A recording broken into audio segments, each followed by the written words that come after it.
Okay,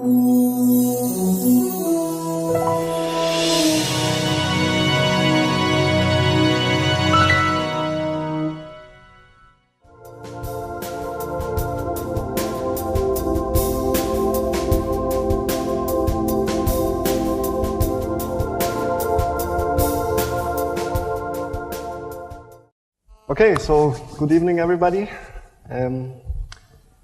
Hope there's still some energy left. Hope the same for myself. Today I'm gonna talk about creating maps. This is a non-Drupal map about Drupal events. If you haven't seen it yet, can definitely recommend Drupal. They aggregate all the events from Drupal, from groups.drupal.org, and yeah, that's also a good excuse to motivate event organizers, publish their events on groups.drupal.org. So yeah, today the topic is creating maps with Drupal, and I want to put the focus on Leaflet. One of the options, one of the JavaScript libraries that you can use in order to create maps.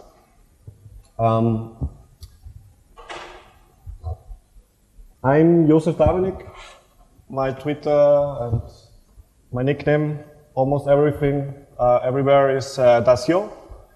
I started using Drupal about 2007, 2008, mainly when I was working in Central America. And since then, I'm an active contributor to the recruiter distribution, to mapping efforts. Yeah, and I really like Drupal because of the community. So when we talk about maps, I want to ask you, why would we use a map? Or what is the benefit for you in general to have a map available instead of just information in any other kind? Do you have already experiences using maps in your daily life? I for example, have. Who has never used a map before? And who has? All right. So, yeah, like yesterday we were spending half an hour using maps, digital maps, figuring that, for example, orientation is key to using a map. If you mix up the directions, sometimes you just end up at the other side of the river. And I think this image also shows in a not very crisp way, but it should mention different aspects of how we can use maps.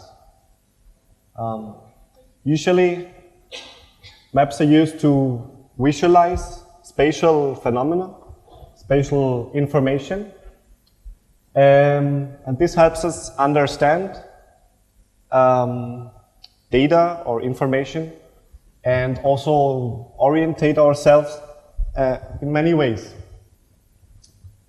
Before there were any maps, we just couldn't really understand some relationships, some actual facts that are out there in our world.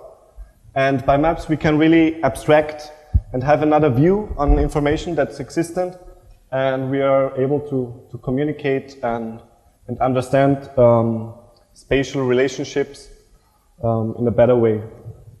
And yeah, there are really many use cases to using maps. For example, one popular example is when the earthquake happened in Haiti. The disaster recovery helpers and agencies quickly created maps using OpenStreetMap and modern technologies in order to orientate themselves in an area that they have never been before. So maps really help us quickly understand geographic relationships. But they don't only help us accomplish a certain task, but they also may help us tell a specific story. It really depends on the visual aesthetics of the map. If it, for example, when we talk about disaster recovery, a map might be used to alert us, to put the focus on a specific point. Or in another case, maps just might be used in order to tell a story. For example, in books or in tales, maps were lots of time used. Or think of a treasure map. Every kid was interested in having a treasure map. Yeah, and how will the hero find the treasure using the map? Today, of course, technology helped advance mapping technologies. We use social networking. We check in on Foursquare. We use Google Maps to organize our points of interest. Or we use open source technologies like OpenStreetMap in order to share and collaborate on geospatial information and data. Also, of course, the smartphones. Every smartphone knows where it is. We can correlate all the information on the internet. We can use any GPS device to keep track of our daily activities.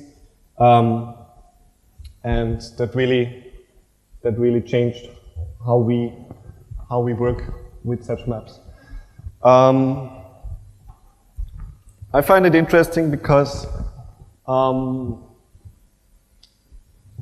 in order to tell a story, there's really a process involved. So we start by having some data, some information on where things are, and that might be just a spreadsheet, a database, and that's like, for me, that's like the scientific end to the story. So the scientists can deal with that data, and then they explore the data, they interpret it and filter on it. But then we need the UX experts and the designers in order to visualize it, and all together, this is not just information, but this is telling a story. And why do I mention all these philosophical pieces to maps? Because I think, especially in the world of Drupal, we often just focus on technology. At least for myself, I had this experience. But we sometimes tend to forget about the purpose. It's not just the technology that we use, but we always need to have a story or a target. We should never forget about the real story behind all the work that we do, because collaborating, being part of a community is great, but don't forget about the real life and the real stories that we can tell, especially by having such powerful tools as mapping technologies today are. Let's continue the introduction with some examples.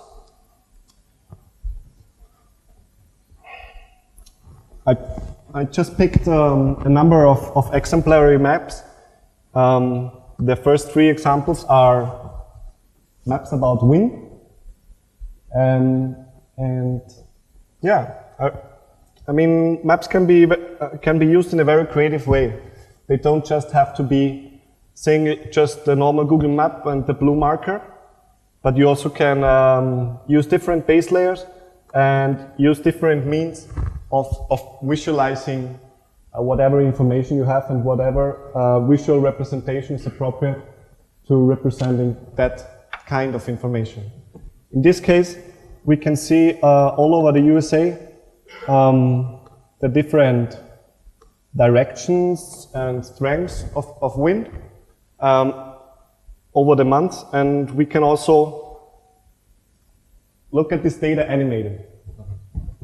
I mean, if you are a surfer or if you are a farmer, you might be interested in this kind of information, right? So that's just one way of dealing with wind or with the breeze. This example is created using a framework called D3, and they basically represent the same kind of information, but in a different, in this case, animated way. And the last example of breezy but not so windy examples is a showcase from Mapbox, where you can, they really do a great job innovating in the field of mapping technologies. And all these examples might appear familiar to you because we see them on television every day. But the good news is that the tools are out there. Lots of them are open source, and today you just need to find access to the data. If there's no access to the data, you need to talk to your government, and then let's just create all these kinds of maps.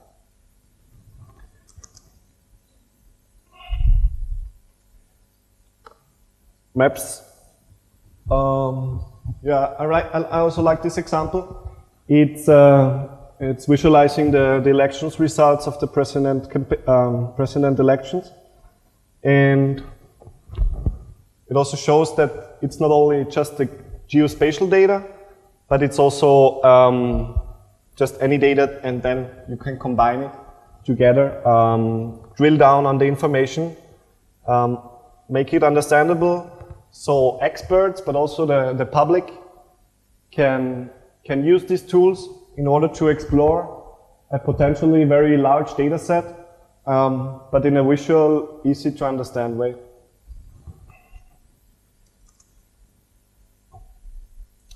And then for the geeks of us, there's lots of examples on the web where people just put together great libraries. For example, this is a visualization of graffiti in Vancouver using a so-called hex bin visualization technique.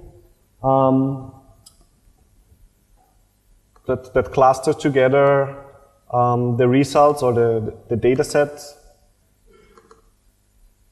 on top of a beautiful map from Stamen Technologies. And finally, for my personal purpose, I always use still Google Maps, but there might be other tools to organize and plan trips. And yeah, so it's really a powerful and helpful tool to being able to plan ahead and also to communicate what you're doing and where you're going.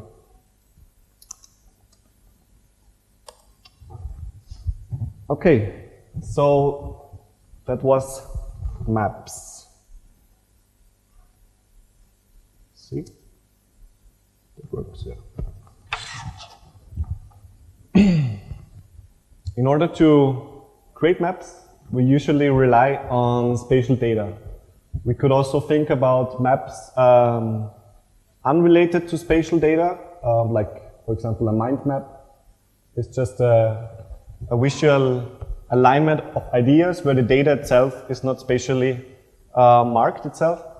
But in general, creating a map relates to representing information that, for example, is on the surface of our Earth. And one key aspect of all the technology and all the mathematics that's behind creating maps is mapping the surface of our Earth onto a two-dimensional plane. That's not that easy task as you might think. And scientists have created all the different projections,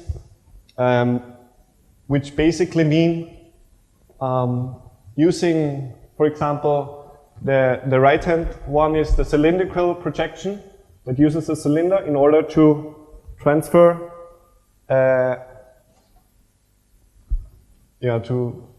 to map from a plane onto the 3D surface of the Earth. Of course, there's some errors involved because the Earth is not a perfect circle or not a perfect ball. It's a geoid that has some distortions on itself, and also as the grid indicates, there will always be some problems involved with that.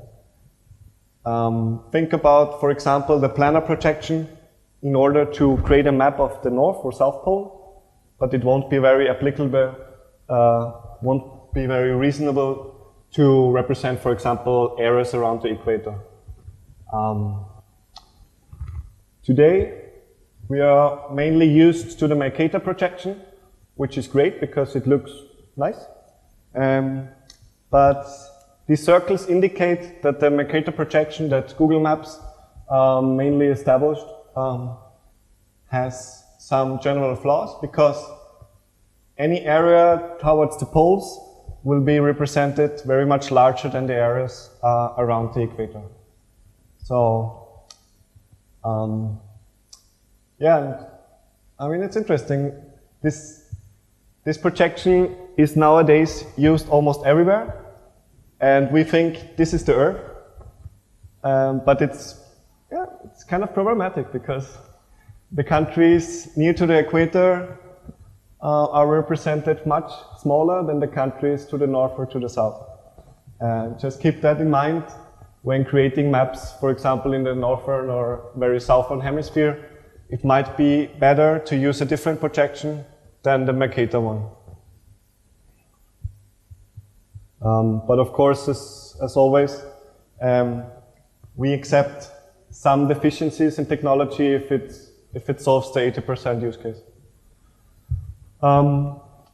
Now, when talking about spatial data, we usually talk about latitude and longitude information. That's the degrees from the equator up to the north or to the south. So we have 90 up, 90 down, and then we have all around the world 180 degrees of longitude information.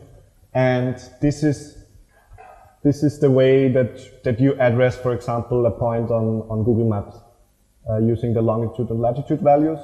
But of course, there's also different models where we measure from the center of the Earth. But that's not, that doesn't make sense, because we mainly want to talk about information that's on the surface of the Earth and not somewhere inside or somewhere anywhere else, for the 80% use case, of course. And then this latitude and longitude and of course, for example, altitude information as well, is used to represent spatial data. That's points, that can be shapes, that can be whatever, of whatever complexity. But yeah, we will try to keep it simple and move over to what I call web mapping, because all of that mathematics have already existed, and during the recent 10 years when Google Maps became famous, this helped us bring this to the masses, and today almost everybody in the developed countries has access to internet maps and does it on a regular basis using their navigation device in the car, or looking up Google Maps on their iPhone, or whatever else. Now, I want to talk about the mapping stack, or a notion of what I consider the modern mapping stack.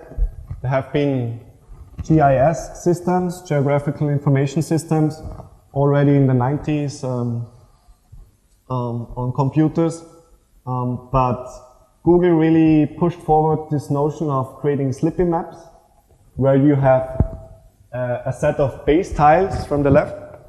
So we use images in order to visualize, like the base layers of Google Maps, for example, are actually tiled images that can be served in a very efficient way.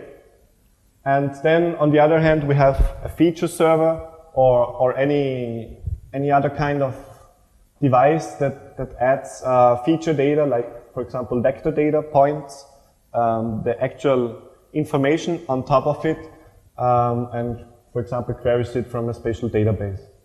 Altogether, this is combined into a website that the user is represented to, and yeah, it's kind of easy. It's just a layered stack of putting together some tiled images that create the base layer for our map and put features on top of it. There's actually many tile providers, so we can today access base layers from different tile providers, and they are based on an easy concept of space decomposition. The very first one. There's other methods of splitting up images, but of course computationally efficient is the very first one. And those together form tiles. And if you do the numbers, representing, you have about 16 to 20 zoom levels of the whole world. So you can do a full zoom out on Google Maps, which consists of, for example, 4 images. But then you can zoom in 16 or 20 times. That adds up to quite a huge number, so you need gigabytes of storage in order to store the whole world. This is also why the tile providers usually are commercial entities. And yeah, for example, Google Maps introduced, like, not 1 year ago, they are now charging if you send more than 50,000 requests per month to their tile service, they're gonna charge you for it. And this made some people angry, and positively this creates a lot of competition. So today we can talk to different base tile providers. Google Maps, of course, is the most popular one. But yeah, take a look into OpenStreetMap, because the data is free. You are also allowed to modify the data. You can have all the rights that we benefit from in Drupal and open source technologies. These apply for the data that's being gathered and created and improved by the OpenStreetMap community. This is when talking about base tiles. Yeah, I've mentioned I'm going to talk about the Leaflet JavaScript library, but there are many more. So we have free and open source JavaScript libraries that allow us to put to visualize maps in the browser. And of course, there have been many iterations with browser technologies evolving over the recent years. Leaflet is a very new one. OpenLayers is very established and popular among the scientific communities because it has lots of different support. It has good support for different projections and all that advanced features that Leaflet doesn't have for performance reasons. For the creative guys, D3 is interesting. Polymaps uses SVG technology. That's interesting, but not always that performant within browsers. And Modest Map is a very even more lightweight approach to JavaScript mapping libraries, mainly pushed by or partly pushed also by Mapbox and Development Seed, who is the creators of Mapbox. Yeah, and on the commercial side, the tile providers like Google or the map providers, the commercial ones, Bing, Yahoo, MapQuest, they also have their JavaScript libraries. So there's a multitude of options, like within Drupal contrib space in JavaScript mapping libraries. You have many options, and I personally today would recommend using Leaflet because it serves almost all of your use cases and will perform well even on mobile devices. This is what it might look like. This is actually the Leaflet cluster strategy, which visualizes lots of points that would normally overlap. And if you can't zoom in anymore, then this nice spider fire will still give you access to all the data, to all the points located densely in an area. About the Leaflet library, here's some hard facts. It's on GitHub. It's been forked many, many times. It has a strong community, and it's only 2 years old. Yeah, I really like the project, and one strength compared, for example, to open layers is the lightweightness. So they just skipped a number of features that the scientific community had implemented within open layers, but rather went for a modern approach, doing a lightweight library that's easily extendable, and using, so Leaflet needs about 28 kilobytes of JavaScript code, while the open layers library itself is about 1 megabyte. That's huge. It's not good front-end performance. But for open layers, you can do self-compiled builds of open layers. I did that for a project, and I could reduce it down to a very minimum feature set of 200 kilobytes. That's still almost 10 times Leaflet is. So I would really advise going for a more lightweight approach and only using open layers if your use case is, for example, a scientific community that doesn't care about front-end performance, but rather wants to really expand on the advanced features of open layers. So we are missing some features, but there are some plugins out there as well. And this is why Leaflet is so successful over the last years. Now to Drupal. So who has done already a mapping website using Drupal? 1, 2, 3, 4. Cool. And without Drupal? Yeah. Okay.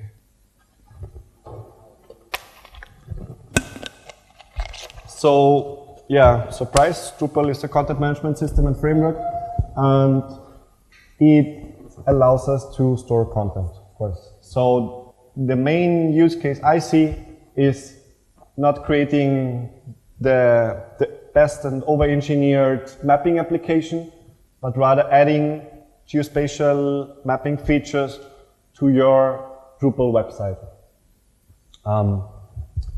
And as we have so many modules available, over the last years, there have been lots of modules being created also for creating map applications. And interestingly, we can also see the same development of open layers being the big player. I mean, Google being the very big player, and then in the open source world, open layers being the one big player. And over the recent years, Leaflet took up, and in Drupal contrib space, of course, it happens a little bit slower because our community is not centered about mapping applications specifically, but we also do. And when we use Drupal to create a map site, we need to care about storage. The geospatial information has to be stored somewhere in the database, and then the geospatial information will get queried and displayed. And let's see. About storage, there's quite a number of possibilities. And in the center you can see geofields. That's in Drupal 7 considered to be the best practice for storing geospatial information in Drupal. And it mainly just does store one or many locations or store one or many shapes of geospatial information, and that's it. And then we can use other extension modules that allow us to geocode other information into spatial information. So we can take advantage of HTML5 location, the information of our browser, of our smartphone, of knowing where it is. We can use web services. We can use address field and geocoder to transfer address information for textual address information into latitude and longitude. And we can also add widgets. So the end user will use an interactive map in order to draw features onto the map, which will then get stored into the database as part of, for example, events on groups.drupal.org would be a good use case to add geospatial a geofield, because then the guys from Ausgetrocknet wouldn't have to process every event that gets added on groups.drupal.org. Okay, where is this event? Put it on, and basically you're calculating or looking up the latitude and longitude manually today. So that would be one use case. We could use address field in order to geocode it automatically, or we could provide a widget for the people who create events on groups.drupal.org to geotag the event themselves. Wouldn't it be nice? And yeah, on the backend side, GeoField uses GeoPHP, a PHP library that allows us to use extensions on the server side in order to speed up geospatial computation, because all that projection stuff is computationally expensive. And it would also allow us to sync it into a spatial database, because MySQL itself isn't really optimized for spatial data. And there are other databases like PostGIS that are like the PostGIS extension of Postgres that would allow us to process geospatial information in a more efficient way. Yeah, that's the big overview. The geofield, so it allows us to store WKT information on the right-hand top side, or latitude-longitude information. WKT is just a representation in order to store points, shapes, lines, polygons, whatever spatial information there is, instead of entering just a single point using latitude-longitude. And then, when you have stored, again, there is, I have visualized 3 different use cases on how to visualize data using Drupal. So our data source is GeoField. Let's, from a site builder perspective, consider GeoField as our database of spatial information. And then we rely on this mapping module, the big bar, the big green bar, and the mapping module will integrate from the storage to the browser and do the rest of the work for us. If we, for example, want to represent one place as part of a Drupal node, so we have the event on groups.drupal.org, we added a geofield, and then it would be able to display beneath the event information also a tiny map using, for example, Leaflet or Google Maps or open layers. So that's the very basic use case. One field is represented by the integration of a mapping module. And on the client side, it's visualized using JavaScript. But as a site builder, you really don't have to care about this. You just use GeoField. For example, then you can also already use the integrated stuff from GeoField in order to represent the places. And then there are more advanced use cases where you want to query multiple locations. And our favorite query engine is Views. So the contributors have created integration with the Views module, which allows you to query a number of points and display it as well on the map. And what I consider as more interesting, because it allows you to create interactive maps, is using a bounding box strategy in use case 3, where you basically create an Ajax map. So Drupal on request will just deliver the map, and then the JavaScript will request the data using a separate request, and views GeoJSON will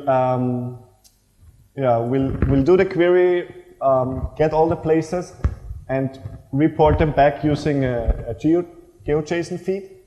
And the bounding box strategy then always just displays the places that are within the viewport of the map. But we will see that in action later on. So this is all about query and display. We have talked about storage before. The query and the display is very tightly connected. The only discoupling possibility, or one of the discoupling possibilities, is using views GeoJSON, because then views GeoJSON will do the query itself, and the mapping library will just care about visualization. Let's see. This is my favorite recipe.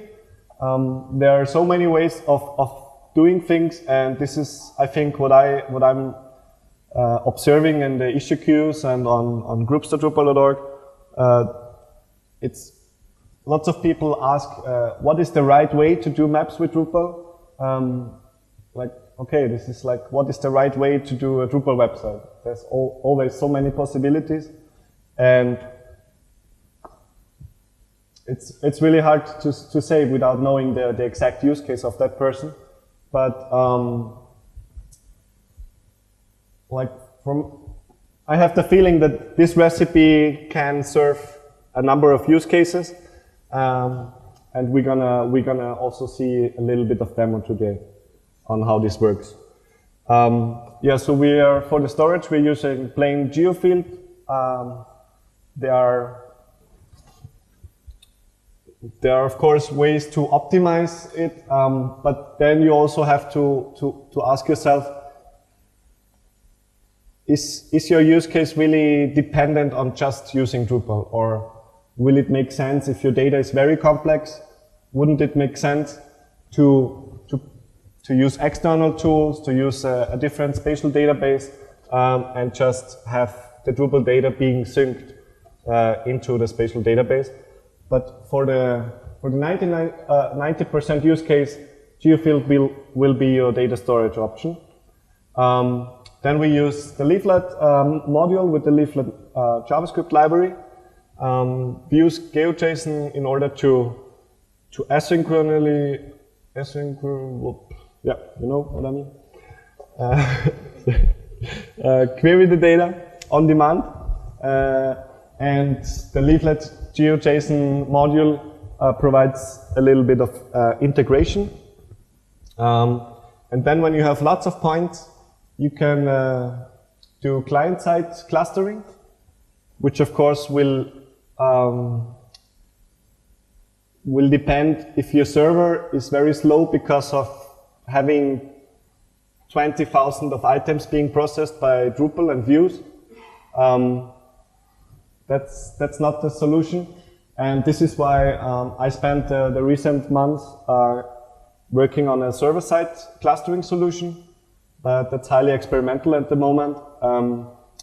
And again, yeah, we can talk about clustering in the end, I think, but let's focus on the basics of mapping and see how it's done. I have prepared a demo setup. Let's see if this works. So,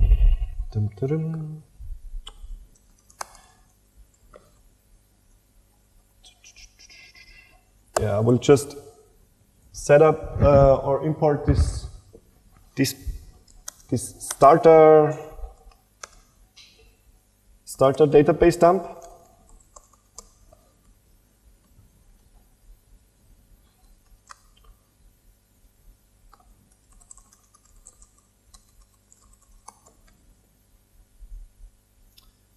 It already comes set up with a number of test items generated using Devil Generate. These items are plain Drupal articles, but the article content type was extended with with the geo field. So every of these articles, you can see that every article has place information with latitude and longitude information. And when you click on this article,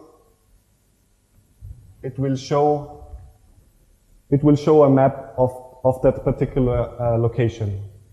And that's all out of the box with GeoField. We can go into the content type, article. Let's see, manage fields. The added field is the place field. Should we increase the font size? Or? Drupal 7 responsive, yes.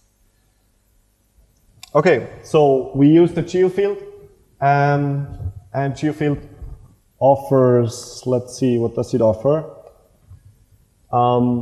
Using HTML5 geolocation, sounds good. A default location. So we have activated this. And let's explore it further. The field settings aren't so interesting. Yeah, we have different widgets. So the widget currently is just entering plain latitude, longitude values using a form element.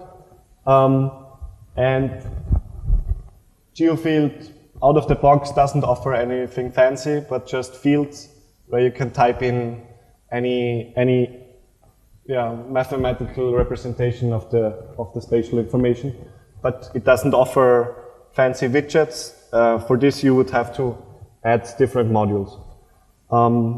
But we can quickly check if the HTML5 support works. So I create a new article.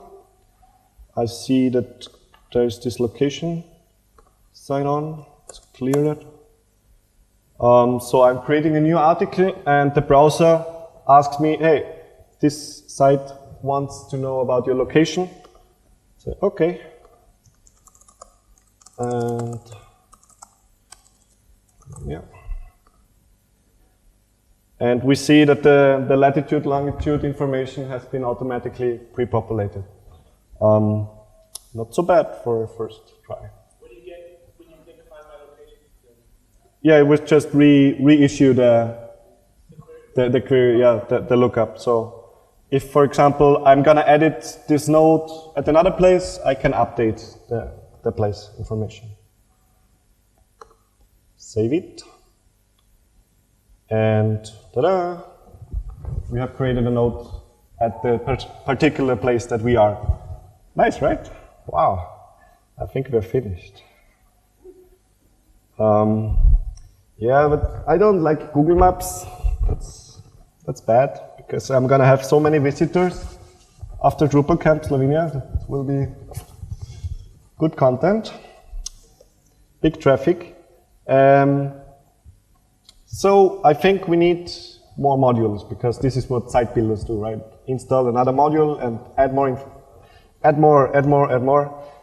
My website, it's boring to just have to update core. It's really boring. So I think we should check if Leaflet is enabled.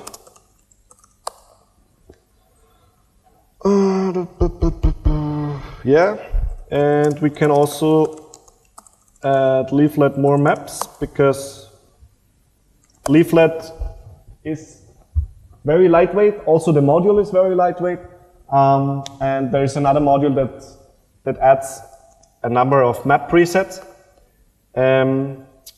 What does it allow us? Let's see, the article currently has the following display configuration. The place is shown as a geofield map. We have seen that. And now we can switch over to a number of options. All the boring plain values from the database, but we can also use a leaflet map. And leaflet instead of limiting us to just Google Maps, Leaflet now allows us to integrate basically any tiles provider that is out there. And of course, we have to respect the terms of services from every such provider. But yeah, I think that sounds good. The Stamen watercolor is a beautiful base layer. Update and check back how this looks like. It's beautiful, isn't it? Hey, give it some applause. Okay.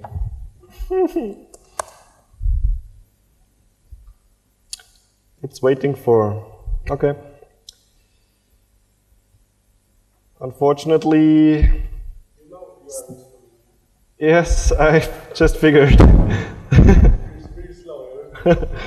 No, the conference internet is great actually. Uploading 5 megabytes is like, whoop, finished. But downloading from Stamen is another thing. Okay, we weren't successful with Stamen, but today I've already tried Mapbox and that should work.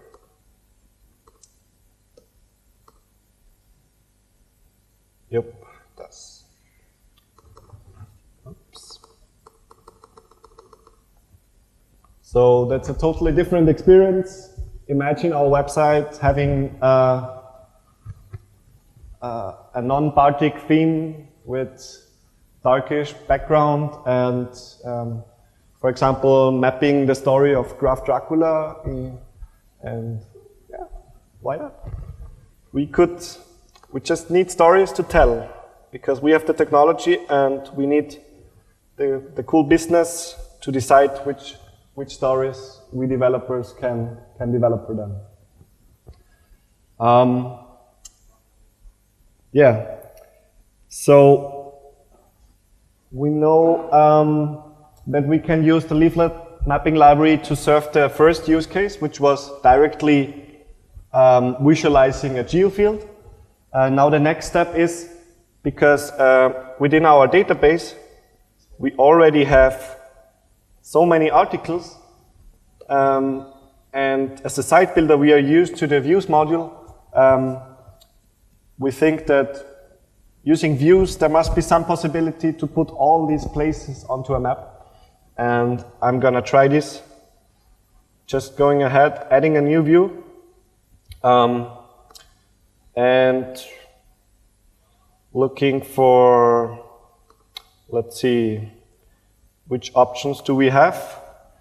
Yeah, we can already use the geofield map display style for views. And if we enable Leaflet views, that sounds straightforward, bringing us to the possibility of adding views-based Leaflet maps in Drupal. So I will just create a new view. Please give me all articles and please use the Leaflet map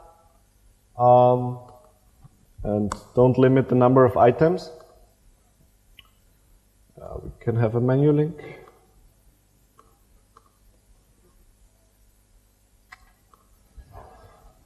Okay, so we are in the views interface and the Leaflet map setting usually cries when you don't have a geofield available within the view. So we need to add the place.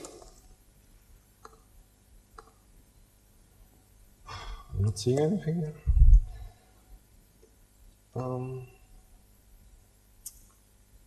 And make it being the data source for the Leaflet map. Then Leaflet says, okay, I can have a title and a description field.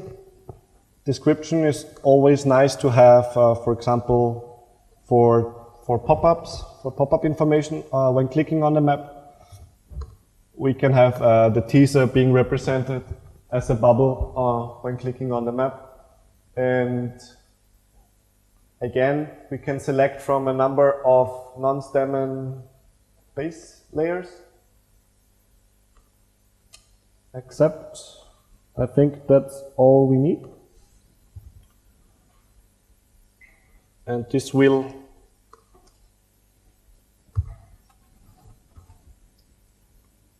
how about time? Is there?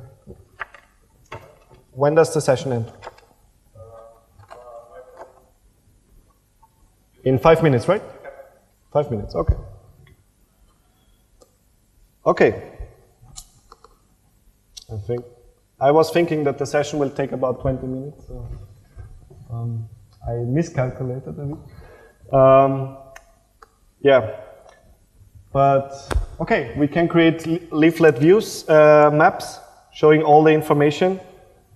The pop-ups are a bit too large, so we have to enhance our teasers to make them smaller. But that's the basic idea. I will just enable leaflet marker cluster. As I said, cluster marker. Thank you.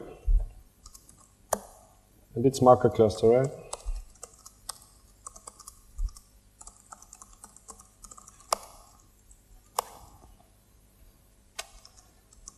And I think that will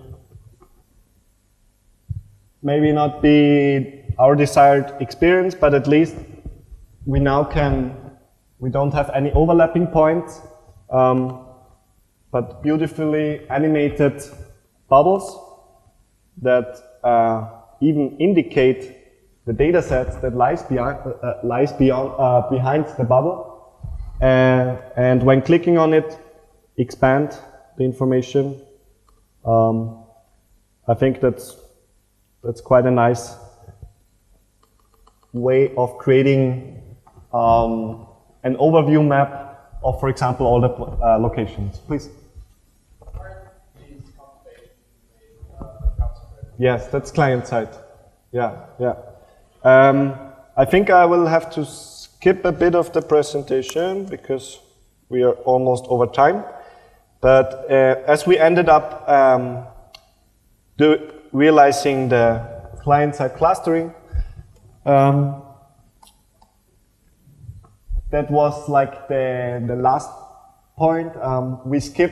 We didn't implement the views GeoJSON use case, but I will come to this point in GeoCluster.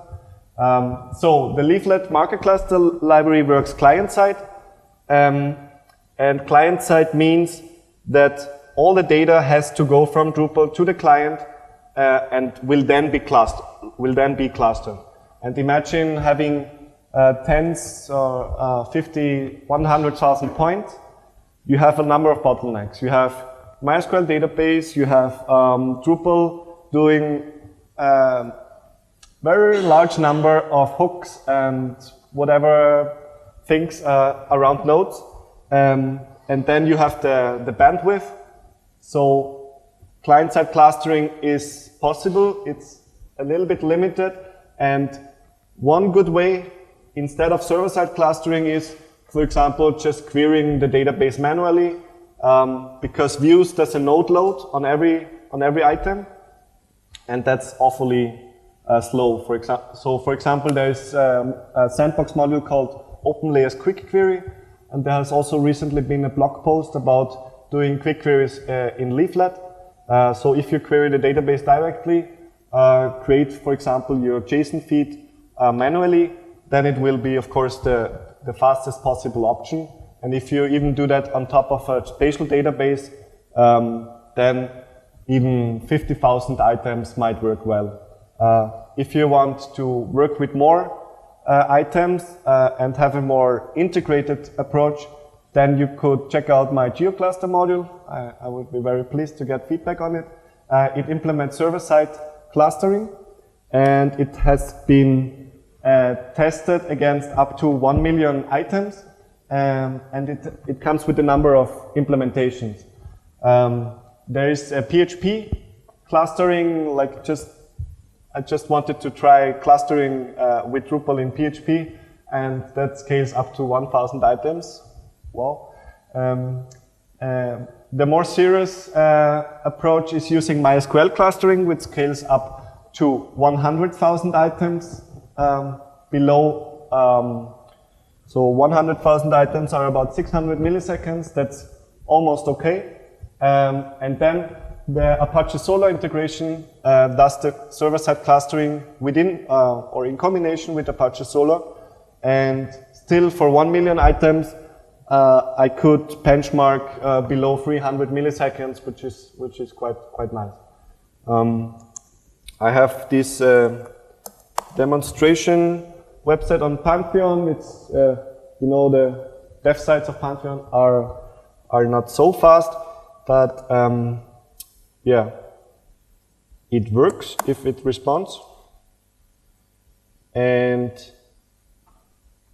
instead of being super nice as the Leaflet marker clusters, my efforts were mainly on the server side, so the visualization still is not that nice. But we can see in this case it's about this is about 10K items, which even by this Pantheon demo site get clustered in a very reasonable amount of time using the MySQL clustering.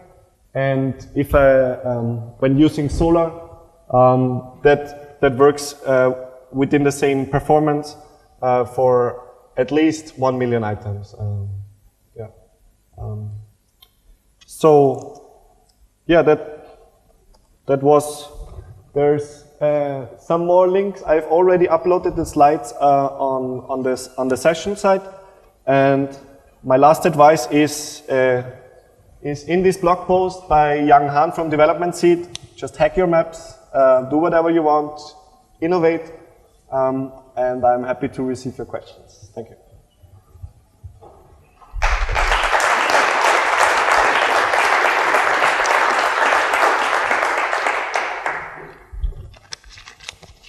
Good presentation. Thank you.